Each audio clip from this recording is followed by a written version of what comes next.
Hello everyone. आज हम करेंगे कंट्रोल एंड कोऑर्डिनेशन का सेकेंड लेक्चर, जिसमें हम बात करेंगे reflex action, reflex arc, involuntary and voluntary actions की, और उसके बाद हम बात करेंगे ह्यूमन नर्वस सिस्टम की। सो चलिए शुरू करते हैं आज का topic, that is reflex action से। What do you mean by reflex action?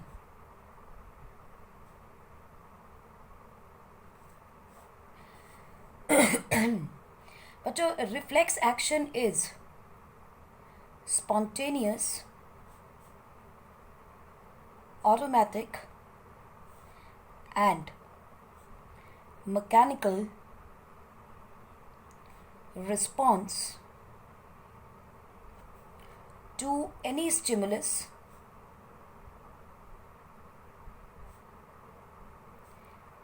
and action on a any stimulus acting on a specific receptor without the will of an animal। हमारी will नहीं है, हम नहीं कर रहे हैं, ऑटोमेटिकली अपने आप कोई चीज़ हो रही है, उसे हमने बोला है reflex action. Reflex action term किसने हमें दी, किसने इसके बारे में बताया? रिफ्लेक्स एक्शन हमें बताया हमारे एक साइंटिस्ट हैं जिनका नाम है मार्शल हॉल इन 1833। उन्होंने बताया कि रिफ्लेक्स एक्शन जो है वो एक नर्व मीडिएटेड ऑटोनॉमिक माने ऑटोमेटिक, ऑटोनॉमस माने without the control of brain और इन आर कंट्रोल, हमारे कंट्रोल में नहीं होती है। So it is an nerve mediated autonomic involuntary action।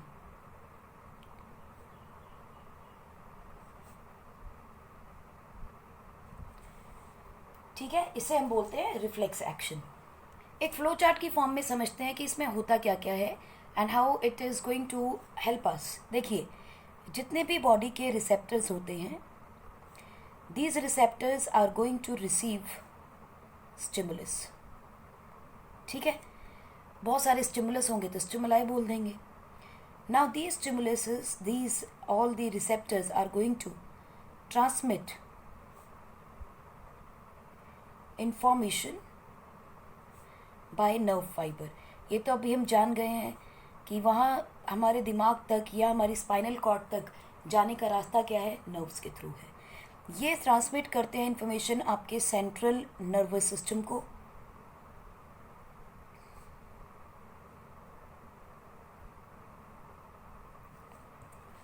Central nervous system जो है वो इस सारी इंफॉर्मेशन को असेस करता है या प्रोसेस करता है। तो सेंट्रल नर्वस सिस्टम के अंदर सारी इंफॉर्मेशन प्रोसेस की जाती है। ठीक है, on the basis of this information,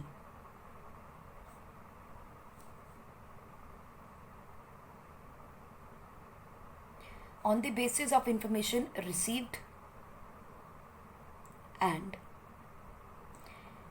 experiences already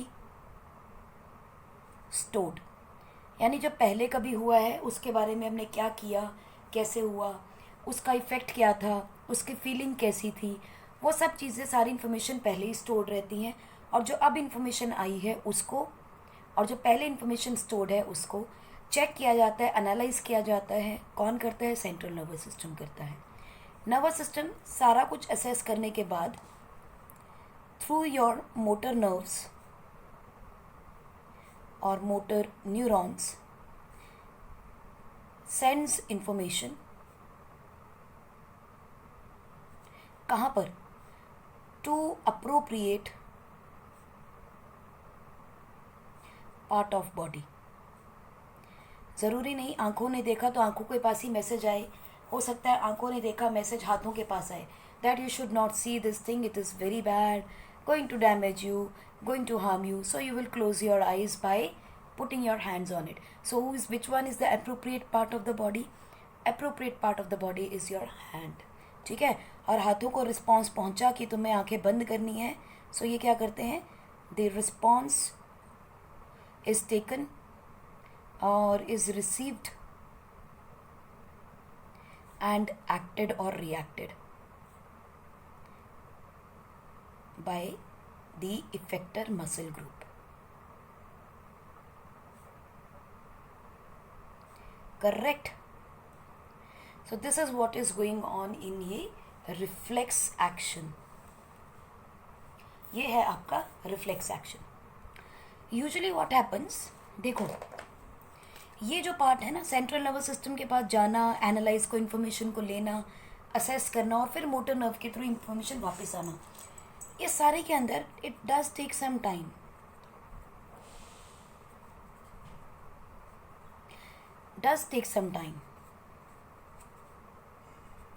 correct.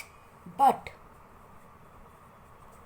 ये सारे में टाइम तो लगता है, but sometimes response is required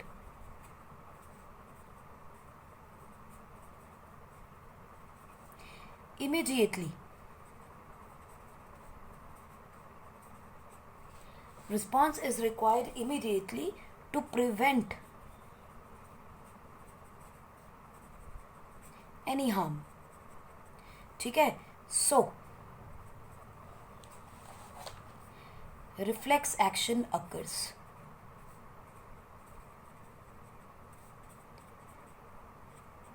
response आने में कुछ टाइम तो लगता है, लेकिन जब हमारे पास टाइम ही नहीं है,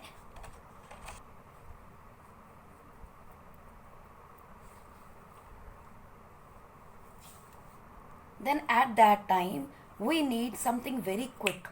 और वो क्विक क्या है, जैसे देखो ब्लिंकिंग ऑफ आईज, रेस्पिरेशन, उसके लिए कुछ सोचना नहीं है, वो automatically it is going on.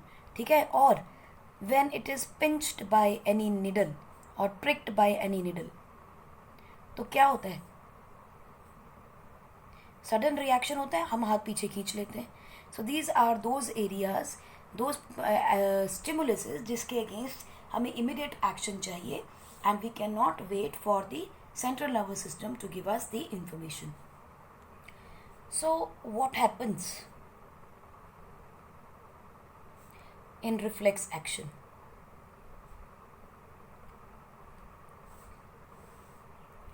What happens in reflex action?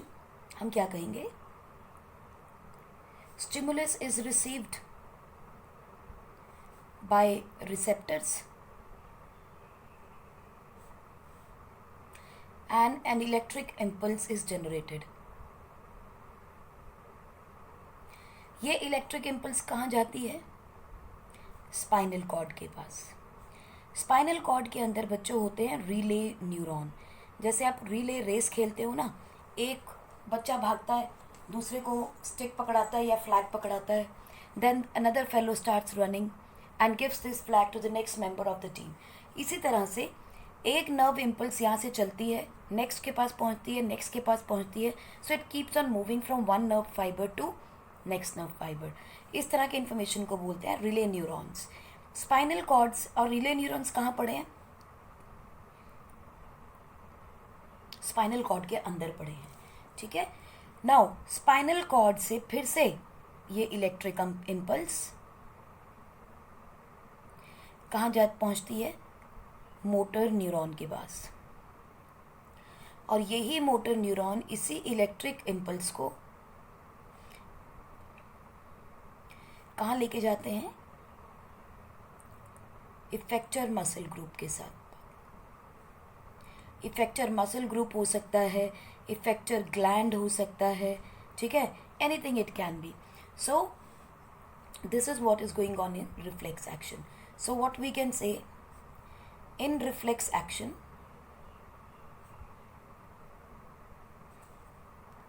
सो क्या होता है रिफ्लेक्स एक्शन के अंदर, generally spinal cord is involved for quick action or response to any specific stimulus. However, information input also goes to brain. ठीक है. For what? For analysis. यानी experienced data जो हम स्टोर करने की बात कर रहे थे, जब हम बात कर रहे थे कि इंफॉर्मेशन आई है सेंट्रल नर्वस सिस्टम के पास, and it is going to analyse this information and access it with the stored data. वो स्टोर्ड डेटा क्या है? वो ये है, एक बार एक्शन ले लिया उसके बाद information goes to the brain. So what is reflex arc? हमने सारी बातें पढ़ ली। रिफ्लेक्स एक्शन क्या है, रिफ्लेक्स क्या होता है, अब रिफ्लेक्स आर्क क्या होती है बच्चों? Path taken by nerve impulse, path taken by nerve impulse in a reflex action. Impulse in a reflex action is called as reflex arc. It consists of 5 parts. पहला part क्या है इसके अंदर? देखो, सबसे पहले आता है इसका रिसेप्टर। ठीक है, रिसेप्टर में क्या है? सेल्स होंगे या आपके न्यूरॉन्स हैं of specific group of cells and organs that receive stimulus. कई बार रिसेप्शन, यही डेफिनेशन आती है, व्हाट इज रिसेप्टर? सेल्स और neurons of specific group of cells और organs that receive stimulus is called as receptor. Second part इसके अंदर क्या है बच्चों? सेंसरी नर्व, और सेंसरी नर्व को एफरेंट नर्व भी कहते हैं। एफरेंट माने आजा आजा, so a is for to come, ठीक है। So sensory nerve, afferent means to come towards spinal cord. So afferent nerve is the nerve that receives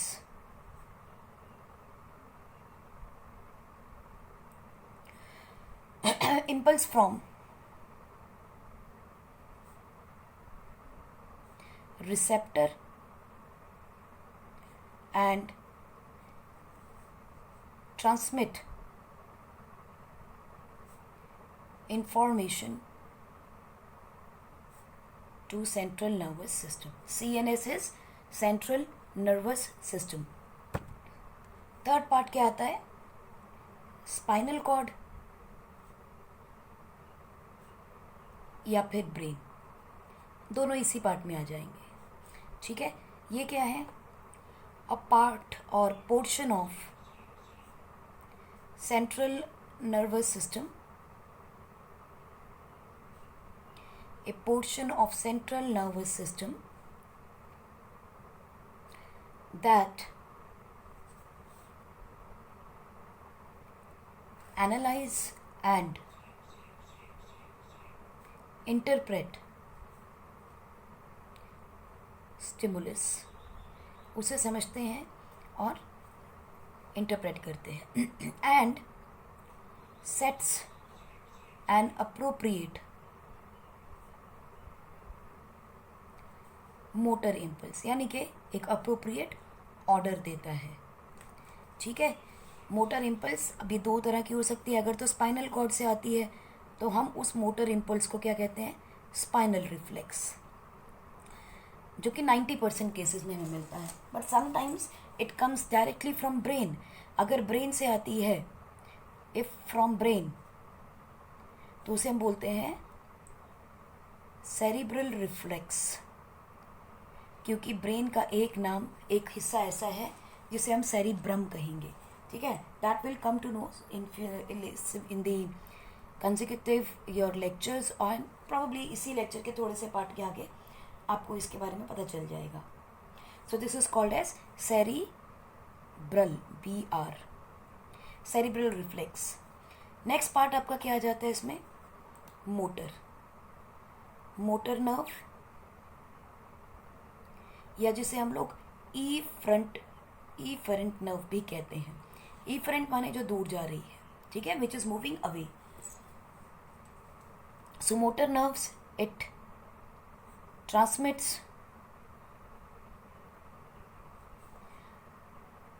transmits information from central nervous system to effector group of muscle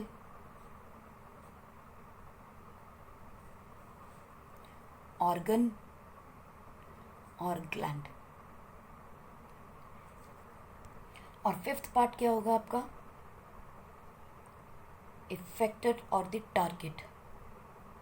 target muscle organ और gland, और you can say any cell, कुछ भी हो सकता है वो, ठीक है। इफेक्टर के पास उसको लेके जाना। तो these is are the 5 parts that are involve in the reflex arc.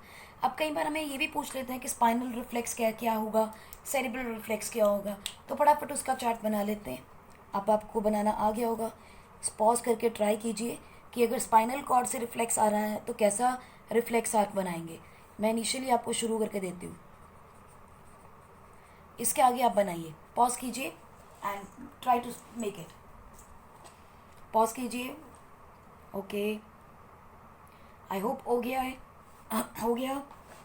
Okay, let us try to do it. Stimulus receptor organ ने या रिसेप्टर ने पिक किया, सेंसरी न्यूरॉन आया, या जिसे हम लोग एफरेंट न्यूरॉन भी कहते हैं। ये इंफॉर्मेशन लेके जाएगा कहाँ?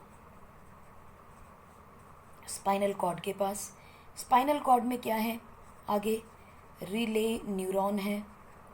इन रिले न्यूरॉन से हम जाएंगे मोटर न्यूरॉन के पास, और मोटर न्यूरॉन के बाद हम पहुंच जाएंगे इफेक्टर के पास, ठीक। So this is known as spinal reflex, correct. अगर यही मुझे मोटर में कन्वर्ट करना, उसमें सेरिब्रल में कन्वर्ट करना हो तो क्या होगा? स्टिमुलस रिसेप्टर सेंसरी न्यूरॉन, बस स्पाइनल कॉर्ड की जगह क्या आ जाएगा? सेंट्रल नर्वस सिस्टम, और you can say your brain will be there, ठीक है। उसके बाद रिले न्यूरॉन्स भी होंगे आपके, बट रिले न्यूरॉन ज़्यादा से ज़्यादा स्पाइनल कॉर्ड में रहते हैं, तो आप यहाँ से सीधा ले सकते हो सेंट्रल नर्वस सिस्टम के बाद मोटर न्यूरॉन, और मोटर न्यूरॉन के बाद इफेक्टर्स, राइट। सो अगर इसको देखेंगे तो this is called as cerebral reflex, ठीक है। सो ग्रीन वाला आपका स्पाइनल रिफ्लेक्स है, रेड ब्लू वाला आपका सेरिब्रल रिफ्लेक्स है। चलिए एक एग्जांपल देखते हैं। हम मान लेते हैं जैसे स्टिमुलस आया आपके पास, ब्राइट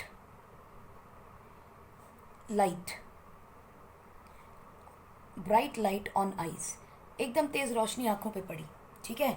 जब तेज रोशनी पड़ी तो क्या हुआ? आपके रिसेप्टर्स कौन से हैं? Photo receptors. फोटो रिसेप्टर्स ने ये लाइट रिसीव की, it went through sensory neuron, sensory neuron से बच्चों ये पहुंचा सेंट्रल नर्वस सिस्टम के पास। This action is not controlled by spinal cord, क्योंकि ये जन्म से ही हम करते आते हैं। So it is a stored information already, so spinal cord do not play any role, it is by the brain. So यहाँ से क्या होगा? मोटर न्यूरॉन पहुंचेंगे, मोटर न्यूरॉन के बाद इफेक्टर के पास। इफेक्टर कौन है? आपकी आई मसल्स। और ये आई मसल्स क्या काम करेंगे? They will contract size of प्यूपिल। Size of प्यूपिल contract होने से क्या होगा? Less light will enter your eyes.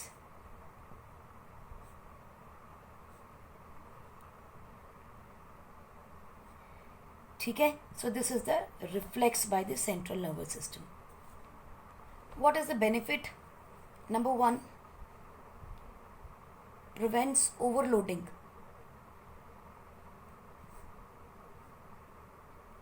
of brain.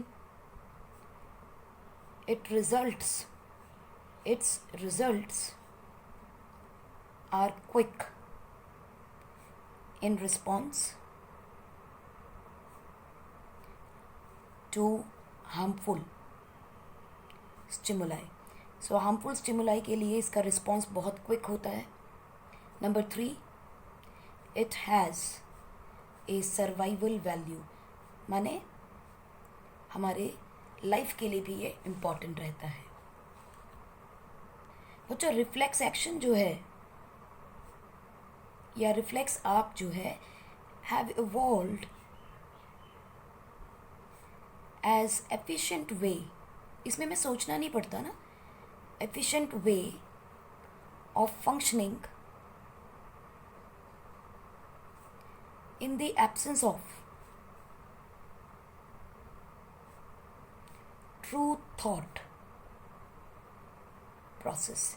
आप सोचिए, आप किसी से बात कर रहे हो और किसी ने आपको आके पिंच कर दिया, तो एकदम से रिफ्लेक्स होता है आपका. आपने सोचा थोड़ी, विदाउट थॉट प्रोसेस ये एक्शन हो जाएगा. Let us look at what do you mean bye involuntary action.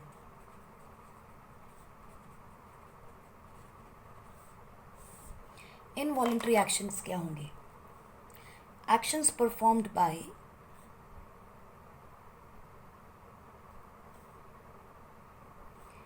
involuntary muscles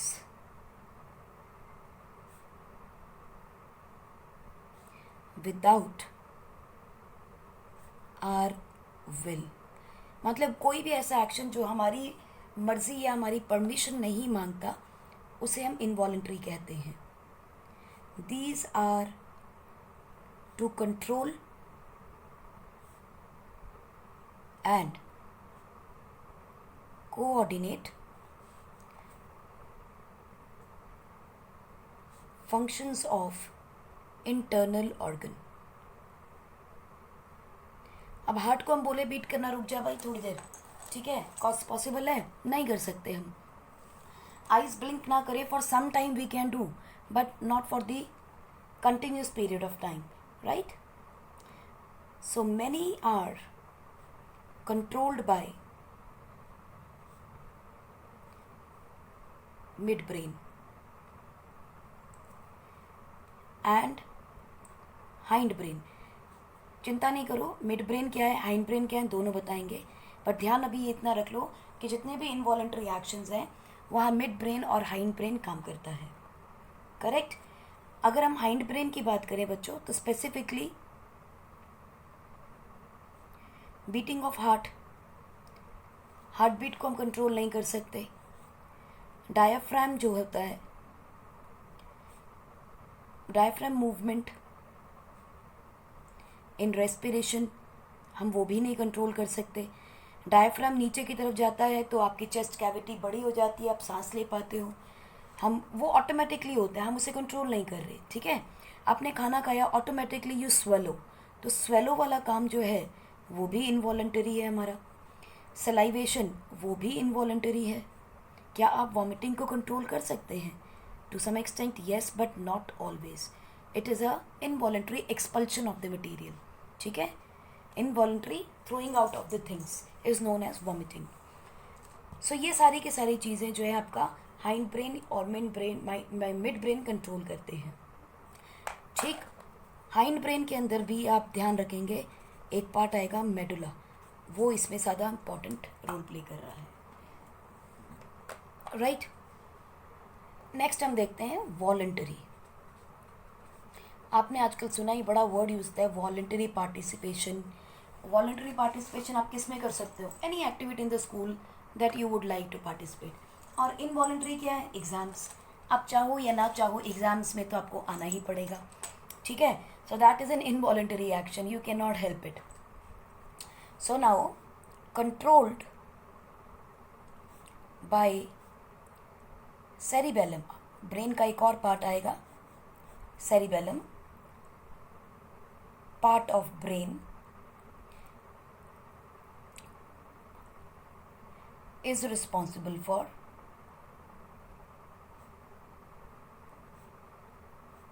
voluntary actions.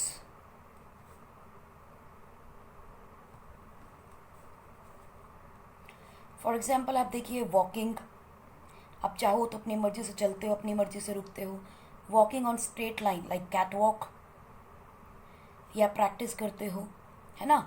Riding of bicycle, ये भी आप प्रैक्टिस करते हो voluntarily. If you want to say call for help, आप चिल्लाना चाहते हो, यू वांट टू शाउट, तो ये भी वॉलंटरी है. So such kind of activities are called as voluntary which are controlled by us. यानी कि कंट्रोल बाय सेरिबेलम है, बट ये हमारी मर्जी से होती हैं. Of the part of the brain for voluntary actions which are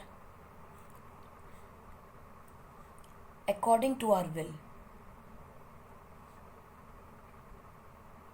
हमारी मर्जी है, उसमें हम चला सकते हैं, ठीक है। So let us move on to our important topic, that is human nervous system. हमारे अंदर किस तरह से ये काम करता है ह्यूमन नर्वस सिस्टम। बच्चों, ह्यूमन नर्वस सिस्टम के अंदर दो चीज़ें हैं। पहली चीज़ है सेंट्रल नर्वस सिस्टम, और दूसरी क्या है, पेरिफेरल नर्वस सिस्टम। आप ऐसे समझते हो, एक जैसे सेंट्रल गवर्नमेंट और एक स्टेट गवर्नमेंट, ठीक। सेंट्रल नर्वस सिस्टम के दो पार्ट हैं। Number one is brain, another one is spinal cord, correct. Parasympathetic nervous system consist of again two parts, sympathetic nervous system and parasympathetic।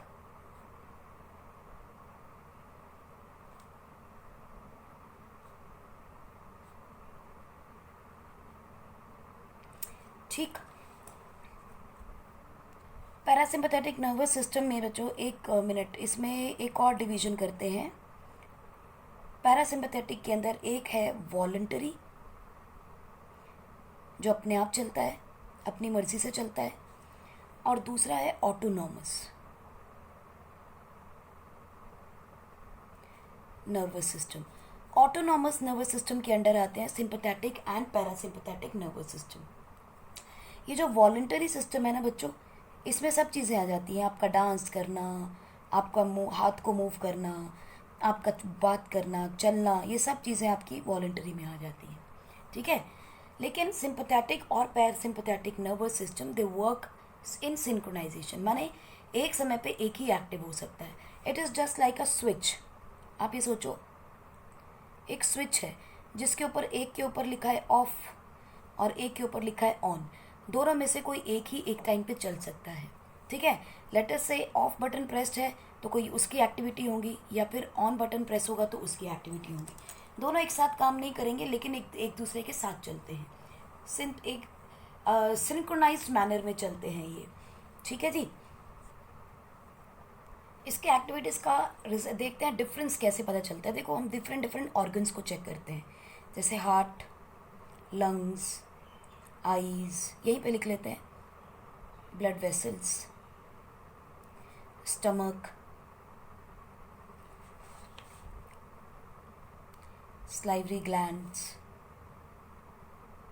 Urinary bladder. इतना बहुत है हमें समझने के लिए how they are going to work, sympathetic and parasympathetic. देखो, अगर sympathetic होगा ना, वो हमारी फेवर में काम करता है, माने जब भी कोई इमरजेंसी आएगी ये हमारी रिक्वायरमेंट को पूरा करता है। अगर मैंने दौड़ लगाई है, if you are running and you want more of the oxygen in the blood in your body, so heart rate बढ़ जाएगा, ठीक है। हार्ट बहुत ज़्यादा ज़ोर ज़ोर से पंप करने लगेगा, करेक्ट। सो इसका मतलब क्या हुआ, इसने हमारी ज़रूरत को पूरा किया। बट जैसे ही उसको ये लगेगा कि नहीं, ये ओवर चल रहा है and it should take some rest, similar उसी टाइम पर what will happen, parasympathetic will come in action and it will reduce the heart rate. ये हार्ट को रेस्ट पे लेके आता है, राइट। ब्लड वेसल्स में देखो, ये ब्लड वेसल्स को कंस्ट्रिक्ट करता है। कंस्ट्रिक्ट करने से क्या होगा, ब्लड प्रेशर बढ़ेगा। ब्लड प्रेशर बढ़ेगा तो मतलब ज़ोर ज़ोर से जाएगा, ये ब्लड प्रेशर को बढ़ा रहा है, सिंपैथेटिक। और पैरासिम्पैथेटिक क्या करता है, डायलेट करता है। डायलेट का मतलब फैला देता है, सो इसका मतलब ब्लड प्रेशर को कम करता है। लंग्स क्या करते हैं, देखो फैलते हैं, डायलेट करते हैं, माने ऑक्सीजन और ज़्यादा इंक्रीज करती है। लेकिन अगर पैरासिम्पैथेटिक होगा तो क्या करेगा, ये कंस्ट्रिक्ट करेगा। कंस्ट्रिक्ट करने का मतलब है कि ऑक्सीजन को कम करता है, कार्बन डाइऑक्साइड को बाहर निकालता है, ठीक है। इन केस ऑफ आईज देखो क्या होगा, it is going to dilate pupils, माने आपको अंधेरे में दिखाई देगा। यहाँ क्या होगा, कंस्ट्रिक्ट प्यूपिल का मतलब क्या हुआ, you can see in day time, ठीक है। या बहुत कम रोशनी होगी तो ये डायलेट कर देगा, ज़्यादा रोशनी होगी तो कंस्ट्रिक्ट कर देगा। स्टमक में देखो क्या होता है, इनहिबिट्स सिक्रीशंस। अब अगर स्टमक में सिक्रीशन आएगी तो डाइजेशन बढ़ेगा, ठीक है। डाइजेशन बढ़ेगा, आप दौड़ रहे थे, डाइजेशन नहीं मुझे करना है अभी, तो ब्लड मुझे हार्ट को चाहिए या मेरी मसल्स को चाहिए, तो देखो यहाँ पे सिक्रीशंस कम हो गई ताकि स्टमक अपना काम रोक दे और हार्ट अपना काम कर पाए। So it is going in synchronization. और यहाँ पे देखो अगर आप नहीं दौड़ रहे हो, रेस्ट पे हो, तो what will happen, it will stimulate your secretions. Similarly salivary gland की सिक्रीशन को भी ये रोकेगा और यूरिनरी ब्लैडर इसको स्टिमुलेट करेगा सिक्रीशंस को जब आप रेस्ट पे होंगे। इन केस ऑफ ब्लैडर देखो क्या होगा, इट विल रिलैक्स का मतलब है the urge of urination will increase, you can urinate easily, you can expel urine. लेकिन देखिए, मान लीजिए आप कहीं रास्ते में हैं और you do not find any place to urinate, so what will happen, आपकी जो यूरिनरी ब्लैडर की मसल होगी वो रिलैक्स कर जाएगी, so you can store more of the urine, आप होल्ड कर पाएंगे। सो एक्चुअली में क्या हो रहा है, होल्डिंग कैपेसिटी इंक्रीज कर रहा है, होल्डिंग कैपेसिटी इज इंक्रीज्ड। यहाँ देखो क्या हो रहा है, कंस्ट्रिक्ट हो जाएगा। कंस्ट्रिक्ट होने का मतलब क्या है, it will cause the urination. So parasympathetic nervous system urination में ही कंस्ट्रिक्ट कर रहा है, हार्ट को भी, लंग को कंस्ट्रिक्ट कर रहा है, हार्ट को डायलेट, ब्लड वेसल को डायलेट कर रहा है, हार्ट रेट को कम कर रहा है। So this is the difference between the sympathetic and parasympathetic nervous system. Sometimes it is asked in the exams for 3 marks. How will you differentiate between sympathetic and parasympathetic nervous system? So you can easily answer this question. तो हम क्या लिखेंगे, sympathetic and parasympathetic nervous system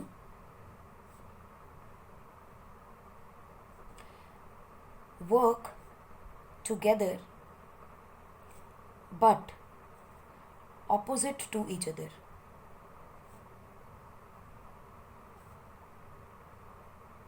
ठीक है, and together supply all organs of the body. Correct? It is just like, आपने देखा होगा जो ये खेलते हैं गेम, व्हाट डू यू से, चेस, उसमें क्या होता है, दोनों अपनी अपनी बारी का इंतज़ार करते हैं। ये ऐसा तो नहीं है कि एक छोड़ के चला गया, भाई तू चलता रहे मैं बाद में चल कर लूँगा, छोड़ना तो अपनी बारियाँ बारी पूरी कर ले, नहीं ना, it works hand in hand, ठीक है। सो ऑपोजिट काम करते हैं लेकिन एक साथ चलते हैं। At the same time this peripheral nervous system connects central nervous system with the body, ठीक है। क्योंकि हमें पता है पेरिफेरल नर्वस सिस्टम 2 में डिवाइड है, एक है आपका वॉलंटरी नर्वस सिस्टम, और दूसरा कौन सा है आपका, autonomous nervous system. Autonomous system को हम लोग इनवॉलंटरी कह सकते हैं। ये सारी चीज़ें हमारे कंट्रोल में नहीं होती, these are called as involuntary, और it is also called as visceral nervous system, ठीक है। ये कई नामों से जाना जाता है। तो हम क्या कह सकते हैं कि nervous system tales different parts of the body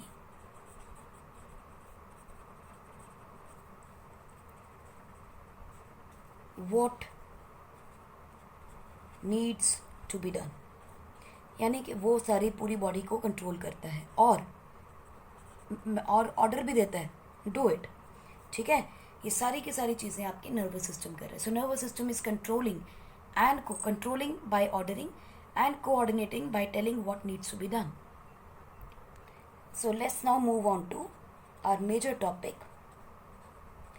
central nervous system.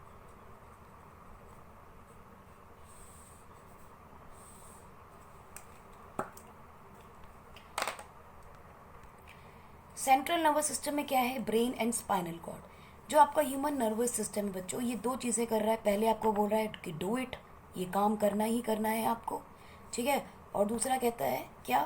What needs to be done. ये दोनों इसके सिर हैं, है ना। देखो, एक कान उधर एक कान इधर, दिमाग खा रहे हैं। So what needs to be done, क्या करें क्या ना करें, और कहता है ये करो। ये काम कौन कर रहा है? Mainly central nervous system. Central nervous system में दो पार्ट हैं, brain and spinal cord. Peripheral nervous system central nervous system को असिस्ट करता है।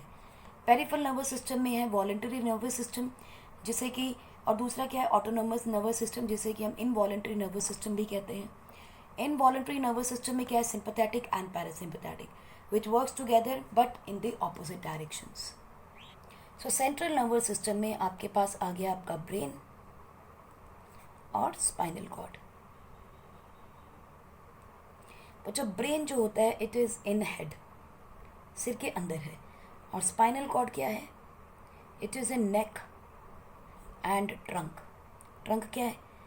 नीचे का धड़, ठीक है। इसके अंदर आपकी स्पाइनल कॉर्ड पड़ी हुई है।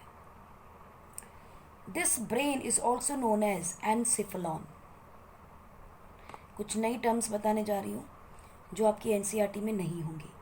This is also called as encephalon and spinal cord is also given a name myelin. Correct. अब हम अपनी चर्चा रखेंगे मेनली हमारे ब्रेन के ऊपर या एनसेफेलॉन के ऊपर, हम इसके बारे में बात करने वाले हैं, ठीक। अच्छा, एक चीज़ और ध्यान रखिएगा, ब्रेन से आपको क्या मिलेंगे? क्रेनियल नर्व्स, क्योंकि इसका एक नाम क्रेनियम भी होता है, क्रेनियल नर्व्स। स्पाइनल कॉर्ड से निकलती हैं बच्चों spinal nerves. We have 31 pair of spinal nerves और हमारे पास cranial nerves कितनी है? 12 cranial nerves होती है, ठीक है। लेकिन हमने इन नर्व्स के बारे में यहाँ बात नहीं करनी है, बिकॉज ये नर्व्स जब एक बार निकल जाती हैं बाहर, they become the part of peripheral nervous system. Originate brain और स्पाइनल कॉर्ड से होती हैं, लेकिन वर्किंग सारी पेरिफेरल नर्वस सिस्टम के अंदर होती है, ठीक है। So now let us move on to brain.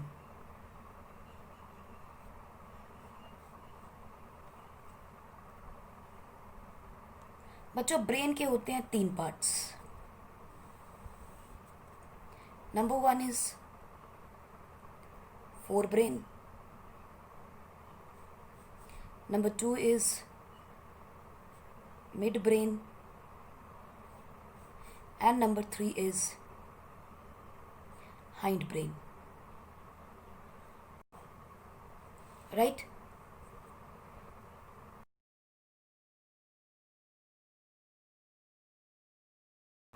Forebrain is doing the major thinking part. It is also called as thinking brain. सारा सोचना वोचना इसी से होता है. इनके नए नाम क्या हैं? एनसेफेलॉन, मैंने आपको पहले बता दिया. फोरब्रेन इज कॉल्ड एज, चलो पहले मिड ब्रेन का लिखते हैं. It is called as mesencephalon,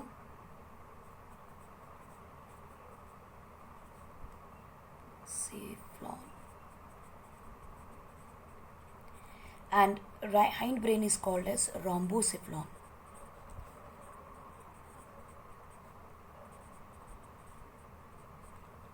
Rhombocephalon. This is called as mesencephalon. ठीक है. फोर ब्रेन के एक पार्ट का नाम दिया गया है, वो है डायनसेफेलॉन. डायनसेफेलॉन क्या है वो भी आपको बताएंगे, लेकिन इससे पहले बाकी की बात करते हैं. फोर ब्रेन जो कि मेजरली थिंकिंग ब्रेन है, रिसीव्स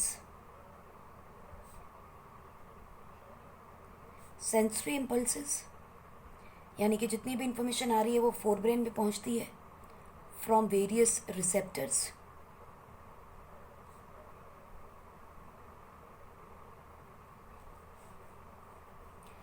एंड देर आर, इस फोर ब्रेन के अंदर there are separate areas for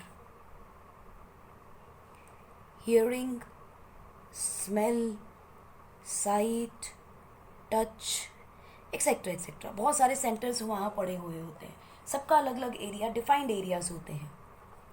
in areas के अंदर, इन सारे एरियाज के अंदर this is and this information, देखो सुनने का सेंटर अलग, इंफॉर्मेशन मिल गई, स्मेल का सेंटर अलग, देखने का सेंटर अलग, वहाँ पर सारी इंफॉर्मेशन गैदर होगी। अब क्या होगा, बाकी एरियाज के से जो भी इंफॉर्मेशन आ रही है वो इंफॉर्मेशन इस इंफॉर्मेशन के साथ, यानी ये सारी गैदर करके this information is interpreted in other areas. यहाँ पे इंटरप्रिटेशन यहाँ नहीं हो रहा, एनालिसिस यहाँ नहीं हो रहा, ये सिर्फ रिसीविंग सेंटर है, ठीक है। यहाँ सिर्फ रिसेप्शन है, ये रिसेप्शन है, रिसेप्शन के बाद वो डेटा जाएगा एनालिसिस के लिए किसी और एरिया के अंदर, into other areas where there is stored information. अब स्टोर हाउस तो देखो अलग ही जगह होता है ना, stored information and information from other centers, information from other receptors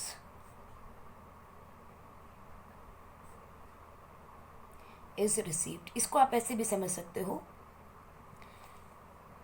इसे आप ऐसे भी समझ सकते हैं जैसे मान लीजिए आपके स्कूल के अंदर फीस को कलेक्ट करने का काउंटर अलग है, ठीक है, आपकी कंप्लेंट्स को लेने का काउंटर अलग है, आपको डिलीवर, आपको आपके टीचर्स जो हैं आपसे जो इन्फॉर्मेशन ले रहे हैं या आपकी नोटबुक्स लेते हैं उसका सेंटर अलग है।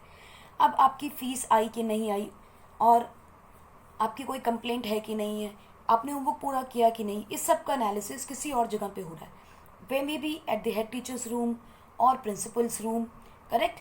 सो वहाँ पे बाकी जगहों से भी इंफॉर्मेशन आई होगी, बाकी अदर स्टूडेंट्स की भी आई होगी। सो दिस इंटरप्रिटेशन सेंटर और area is different, receiving centre is different. ये सारी इंफॉर्मेशन एनालाइज करने के बाद आफ्टर एनालिसिस, पूरा एनालिसिस कर लिया, क्या हुआ है, कैसे हुआ है, क्या कर सकते हैं, क्या क्या पॉसिबल सॉल्यूशंस हैं। Now after analysis a final decision is taken and sent to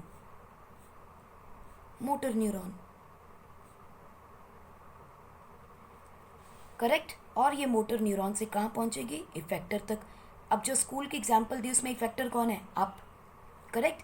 information कहाँ आएगी, इफेक्टर ऑर्गन तक, मसल तक या ग्लैंड तक और एनी सेल और टिश्यू, ठीक है, इनके पास इन्फॉर्मेशन पहुँच जाएगी। So this is what forebrain is going to do. थोड़ी सी पहले ब्रेन के बारे में और देख लेते हैं। बच्चों ब्रेन जो है is widest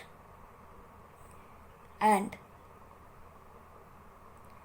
uppermost part of CNS.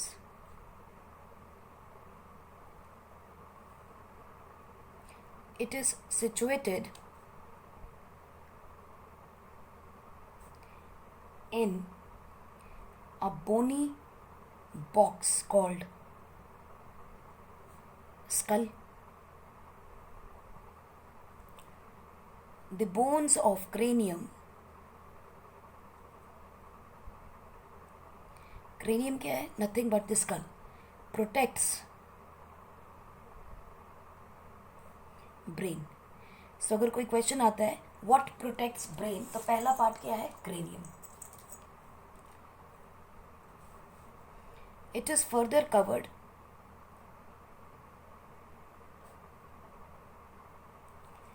Bye a fluid filled balloon to protect or to provide further shock absorption, ठीक है। सो this is what is brain. अभी डायग्राम करेंगे तो और क्लियर हो जाएगा। जस्ट सिंपल डेफिनेशन समझ लीजिए कि ब्रेन क्या है, स्पाइडस and the upper most part of central nervous system है, जो कि एक बॉक्स के अंदर है, जो कि हड्डियों का बना है, दैट इज स्कल। और इस बॉक्स के अंदर यानी स्कल को, या जो कि क्रेनियम कहते हैं, ये स्कल इस ब्रेन को प्रोटेक्ट करता है। एट द सेम टाइम इसमें एक फ्लूइड फिट बलून भी होता है स्कल के नीचे, जो कि शॉक एब्जॉर्बर का काम करता है। इसके बारे में बात करते हैं अभी। Brain is covered by skull from outside, and below this three layers called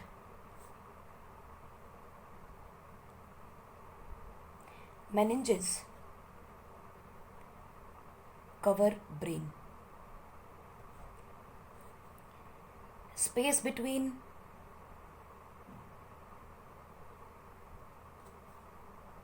meninges is filled with a fluid called cerebrospinal fluid। Short में इसको हम CSF कहते हैं, ठीक है, cerebrospinal fluid,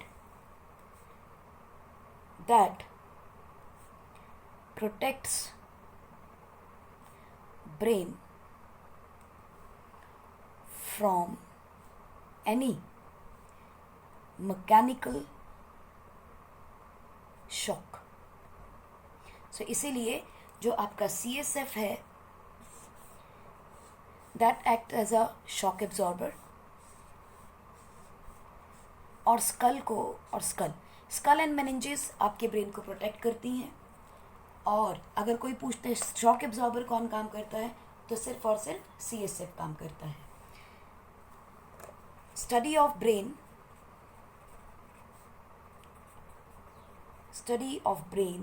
इज कॉल्ड, इसका ब्रेन का नाम क्या है, एनसेफेलस। सो इसकी स्टडी क्या हो जाएगी, something which is going to relate with encephalology. So this is called as encephalology. Logy is what, study. Usually brain का वेट कितना रहता है, it weighs from 1.2 to 1.4 kgs, and 100 billion neurons are present in brain।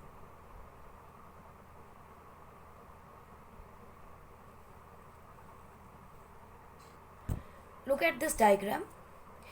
आप ये देख रहे हैं छोटी छोटी सी ब्लैक लाइनिंग्स जो दी हुई है, दीज ब्लैक लाइनिंग्स, फिर ऊपर एक येलो कलर की है, फिर वाइट ब्लैक कलर की है। Now these are the 3 linings which is called as meninges, ठीक है। और इसके बीच में जो फ्लूइड भरा हुआ है, that is called as cerebrospinal fluid. इसके बाहर एक जो आपके बोन दिखाई दे रही है, दिस इज द बोन, जो येलो पार्ट में दिखाई दे रही है, this is the bone. So ये क्या है, स्कल के नीचे 3 लाइनें हैं, that is called as meninges, correct. So 3 layers बिल्कुल स्कल के नीचे होंगी, स्कल सबसे ऊपर रहेगा जो कि ब्रेन को प्रोटेक्ट कर रहा है, और ये सारा अंदर क्या है, ब्रेन। 4 ब्रेन के बच्चों 3 लोब्स बताए जाते हैं हमें, ठीक है। पहला लोब है आपके पास ऑल्फैक्टरी लोब,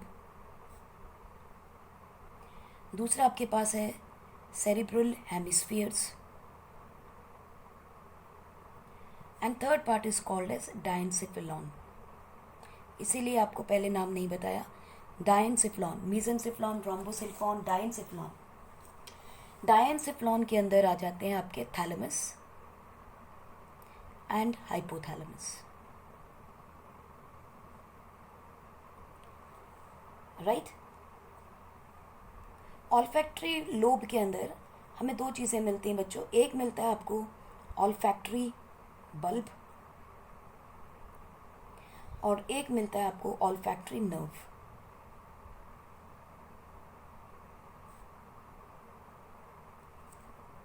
और ऑल्फैक्टरी बल्ब या नर्व जो है, इट रिसीव्स ऑल्फैक्टरी सेंसेस, और ऑल्फैक्टरी स्टिमुलस कह सकते हो, यानी स्मेल के स्टिमुलस को रिसीव करता है। रिसीव करके ये कहाँ भेजता है? It sends it to the temporal region. Temporal माने जस्ट अबव योर ईयर, दिमाग का वो हिस्सा जो आपके कानों के ऊपर है, temporal region of the cerebrum, right. अब आप सोच रहे होंगे टेम्पोरल रीजन ऑफ सेरिब्रम, ये क्या बात बनी, सेरिब्रम कहाँ से आ गया? बच्चों सेरिब्रल हेमिस्फीयर का ही दूसरा नाम क्या है? सेरिब्रम।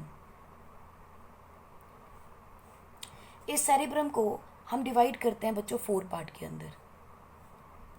पहला पार्ट कहता है frontal, second part is parietal, third part is occipital, and the fourth part is temporal. Olfactory lobe information receive करता है स्मेल की और टेम्पोरल लोब को पहुंचा देता है, ठीक है। सो टेम्पोरल लोब का क्या काम है बच्चों? ये कहाँ पड़ा होता है?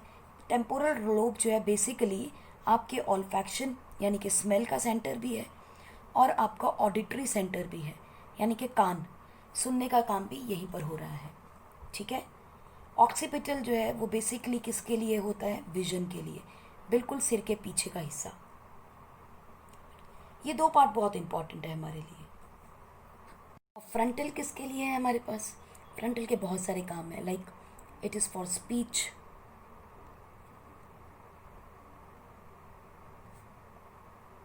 हायर मेंटल एक्टिविटीज़,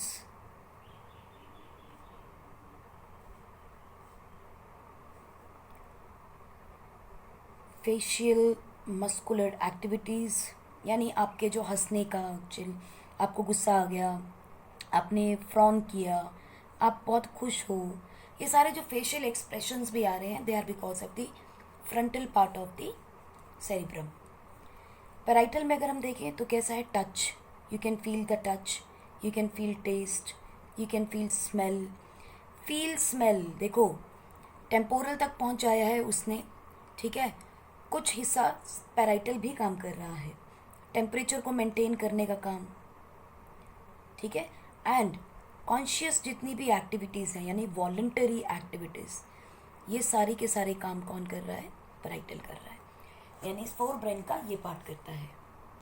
और इन सभी लोब्स का, in all 4 lobes of cerebrum has some association areas, यानी कि जहाँ पर ये सारी इंफॉर्मेशन पहुँचेगी, एनालाइज की जाएगी, स्टोर की जाएगी, with stored information and experiences. So we need to understand what is cerebrum. Now this cerebrum is the largest part of the brain and is more complex, rather you would say most complex and spherical part of the brain. Cerebrum जो है बच्चों, cerebral hemispheres की बात की थी, क्यों कहा है? Because 2 hemispheres lie side by side, separated by longitudinal deep cerebral fissure. Fissure क्या होता है? दीवार, एक गहरी खाई, दीवार भी नहीं कहेंगे, खाई, ठीक है। 2 आपके पास सेरिब्रल हेमिस्फीयर इस तरह से और बीच में से गहरी सी आपकी बीच में गैप होता है, लाइक दिस यू कैन से। एक से हेमिस्फीयर ये, एक हेमिस्फीयर ये, और इन दोनों के बीच में ये देखो डीप सा सल्कस है, there is a deep sulcus, ऊपर ऊपर से नहीं है, अंदर तक गहरे हिस्से तक खत्म है। जस्ट लाइक आपने देखा होगा अखरोट, अखरोट के 2 हिस्से कैसे जुड़े होते हैं? बिल्कुल सेम हमारा ब्रेन जुड़ा हुआ होता है। और ये जो हेमिस्फीयर्स होते हैं ना बच्चों, इस तरह से फोल्डेड होते हैं ताकि बहुत सारे नर्व सेल्स को भी अकोमोडेट कर पाएँ। अब जैसे आप लोगों ने क्लास 9 के अंदर वेव्स पढ़ी थी, साउंड वेव्स पढ़ी थी, उसमें हमने क्या कहा था? एक एम्पलीट्यूड होता है और एक डिप्रेशन होता है, करेक्ट। क्रेस्ट एंड ट्रॉफ की बात की थी। सिमिलरली ब्रेन के अंदर क्या होगा बच्चों? ये भी इसी तरह से बना हुआ होगा। जो आपके फोल्ड ऊपर की तरफ हैं these are called as gyrus, और जो डिप्रेशन है these are called as sulcus. Look at the diagram now. तो देखिए ये कुछ गायरस हो गए, गायरस, बीच में जो डिप्रेशन है that is called as sulcus. So आप आइडेंटिफाई इतना मुश्किल हो जाएगा करना है इसको, because they are so densely prepared. So this is called as gyrus and sulcus. ये पूरा का पूरा क्या है, सेरिब्रम हेमिस्फेयर।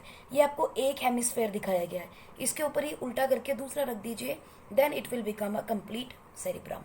ठीक है, ये एक हेमिस्फेयर आपको शो किया गया है, उसके अंदर का पार्ट दिखाया गया है। सो ऊपर स्कल, बीच में सेमी आपकी मेनिंजेस जिसमें सेरिब्रोस्पाइनल फ्लूइड पड़ा है, और ये आपके गायरस है सल्काइज हो गए जिसके अंदर सारे न्यूरॉन्स पड़े हुए हैं। This is a part of cerebrum.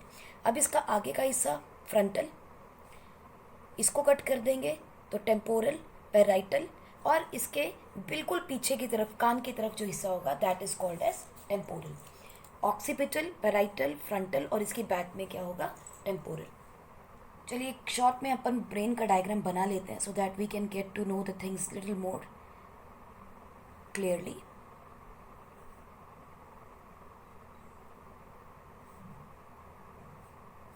Look at this now.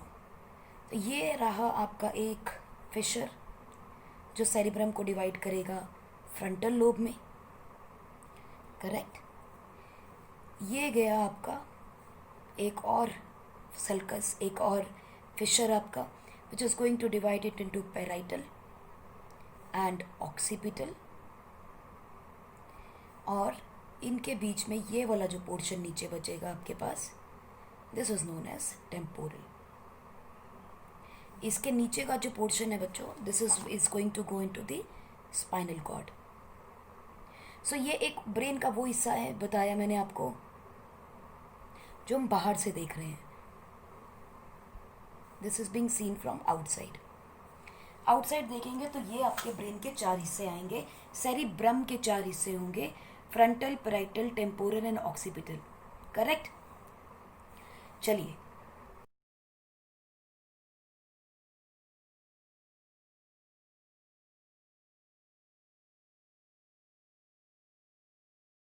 now each of these hemispheres, each hemisphere internally consists of fluid filled cavity called lateral ventricle.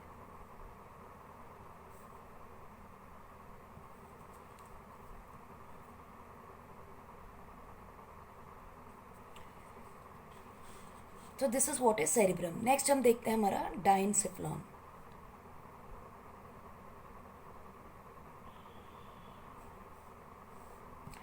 Diencephalon lies on the floor of cerebrum, so visible only in ventral area. Ventral area का मतलब होता है नीचे का हिस्सा। एक होता है डॉर्सल, एक होता है वेंट्रल। लाइक अगर हम अपने हाथ की बात करें, सो this is what dorsal part, and what is this, this is the ventral part. ठीक है, ऊपर का हिस्सा डॉर्सल, नीचे का हिस्सा वेंट्रिकल। सो हमें ये अंदर के हिस्से में दिखाई देता है या नीचे के हिस्से में आपको दिखाई देगा। इस डायनसिफ्लॉन की रूफ कौन बनाता है, एपिथैलेमस। साइड्स बनती हैं इसकी बच्चों थैलेमाई से, 2 थैलेमाई होते हैं, ठीक है, और फ्लोर बनता है इसका हाइपोथैलेमस से।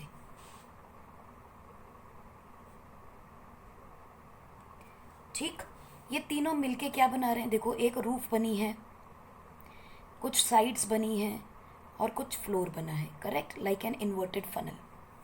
सो ये क्या है, epithalamus. These are the thalami and this is what is hypothalamus, correct. अब ये जो जगह अंदर बची है, this area is a narrow cavity filled with fluid and is called third ventricle.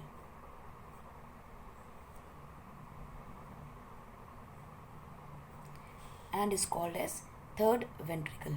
It is a narrow cavity filled with fluid and is called as third ventricle. और यहाँ से ही दोनों हेमिस्फेयर एक दूसरे से जुड़े हैं. It is just like if you say okay, this is my third cavity. तो एक हेमिस्फेयर इस तरफ है और एक हेमिस्फेयर इस तरफ है.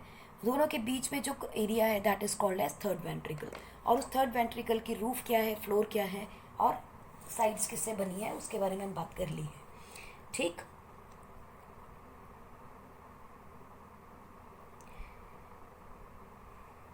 Pituitary is attached with A stock. Okay, look at this one. हमने बात कर लिया स्कल की, हमने बात की मेनिंजेस की, हमने बात की सेरिब्रम की. ये हिस्से में डिवाइड हो गया फ्रंटल, पेराइटल, ऑक्सीपिटल और टेम्पोरल बाहर की तरफ, यानी बैक साइड पे. ठीक है. Now look at it. This is what, thalamus. Correct. इन दोनों के बीच में थैलेमाइस. और ये आपका जो नीचे पोर्शन है ये देखो, look at this is the hypothalamus. So ये वो नैरो कैविटी है जिसकी हम बात कर रहे हैं, थर्ड वेंट्रिकल. और इसी थर्ड वेंट्रिकल को हम नाम देंगे बाद में मिड ब्रेन का.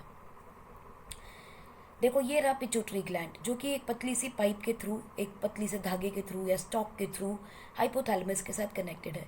सो this is hypothalamus and this is your pituitary gland, right, with a stalk or infundibulum to the hypothalamus region.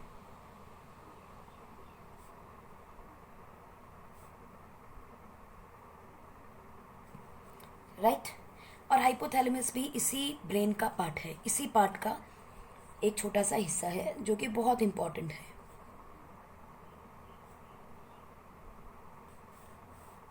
Hypothalamus has control region of lungs, thirst,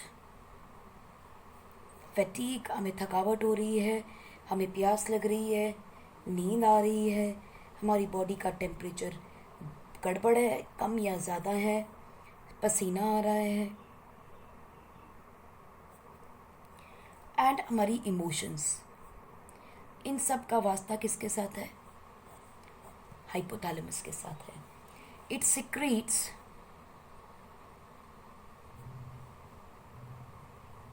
न्यूरोहॉर्मोन्स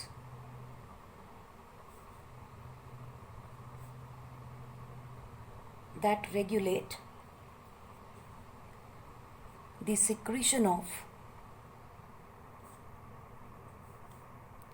anterior lobe of